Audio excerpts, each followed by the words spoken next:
A big misconception applicants have is around the value of an admissions consultant. I get this question quite a lot.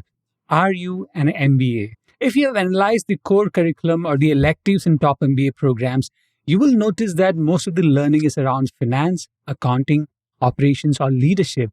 And none of these learnings are applicable when you guide a client through MBA application, essay editing, or strategy. As a consultant without an MBA who started F1GMAT and helped applicants get into M7 and top 15 MBA programs, I would say that MBA application essay editing is 60% guiding through the writing process and 40% with strategic inputs. The 60% of guiding through the writing process also includes nudging recommenders to capture the right traits, editing resumes to highlight impactful entries, and iteratively improving the essays. Most importantly, it's all about the quality of the essay. The consultant should have the writing skills to guide the applicant. For me, writing is like a muscle. That's why every year I write MBA essay examples for F1GMAT's essay guides to work out their writing muscles. I write or update close to 240 plus essays every year for a period of 3 to 4 months before offering editing services for my clients.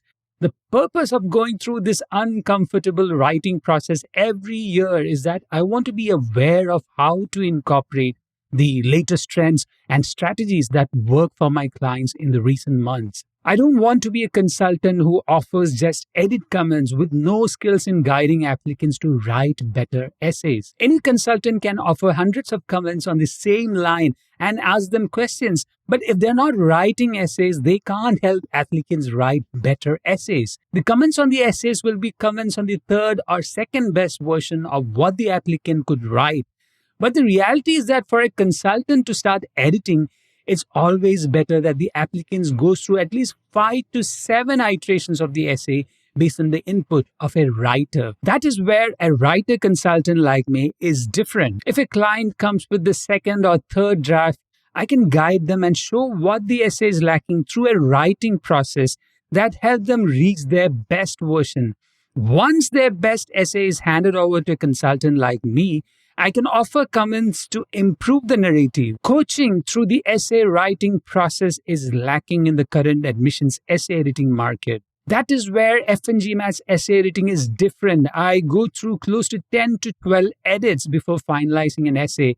And the first 5 iteration is on guiding the applicant to write the best version they can write. Once I get the 5th iteration, it's all about commenting and creating the best version of the essay by analyzing the opener, transitions, concluding line, and motivations. So 60% of an essay editing and review service should be around writing. The 40% of strategic inputs are around 5 deliverables. Number 1, the right examples. I hope you have watched my analysis of impactful life experiences. By watching that video, you will understand that if you choose the wrong examples to highlight for the essays, no matter how perfect your essays are, you will not stand out from a competing peer with diverse life experiences, professional milestones, or better GMAT or GRE or GPA scores. A big part of strategic input that an admissions consultant can offer is in choosing the right examples for your resume and essays. Number 2, feasible post-MBA goals. Once you choose the right examples, the goals essay should be phrased in such a way that the gap between your career journey and post-MBA goals should be met by the exposure and learning experience that an MBA can offer. I've seen both sides of the spectrum in the feasibility of achieving goals. Either the applicant is overqualified for an MBA or underqualified to apply. Then there are applicants who mistakenly highlighted the wrong examples from their careers. At F1GMAT's essay editing services, I start with an impact table to ensure that you capture the most impactful life, career, extracurricular, and volunteering experience for your MBA application. Another data that consultants like me use is the employment trends over the past 3 to 4 years. I edit the trends for F1GMAT Premium and F1GMAT's research section. My 15 years of research has given me a unique perspective on schools that have pivoted from, let's say, being a marketing specialist to consulting, schools that moved from technology when the industry faced a slowdown, and schools that pivoted away from investment banking during the 2008 financial crisis. And when the boom in investment banking came back, the school again started hiring in the niche. There are schools that pivot aggressively according to market demands. And then there are schools that maintain consistency in hiring and tweak one or two industries or job functions every year. If you don't understand the history of the school and their changing hiring strategy, you might quote a post MBA goal that is not feasible. Even if your story is convincing, if the school is not looking for your profile to place into the industry, the goals essay will not work. Once the feasibility of the goals is established, select stories that convey strength in the chosen post MBA industry or function. The third part of the strategic input that an admissions consultant offers is around stereotypes. Everyone believes in certain stereotypes. They won't admit it openly, but it's a kind of a shortcut for a person to understand another person from a completely different culture. So, stereotype is a shortcut coming from an unconscious bias or also originating from availability bias. Let's say you have three friends from a particular culture and you interact with these three persons, and then based on your observation, you make the assumption that everyone from this ethnicity, nationality, region, job function, industry, or city behave in a certain way. But in this world where everybody is inundated with multiple media from different cultures, stereotyping based on the person's exposure can be a little tricky. I have collaborated with global citizens working in Europe, in Africa, in India, in China, and the US.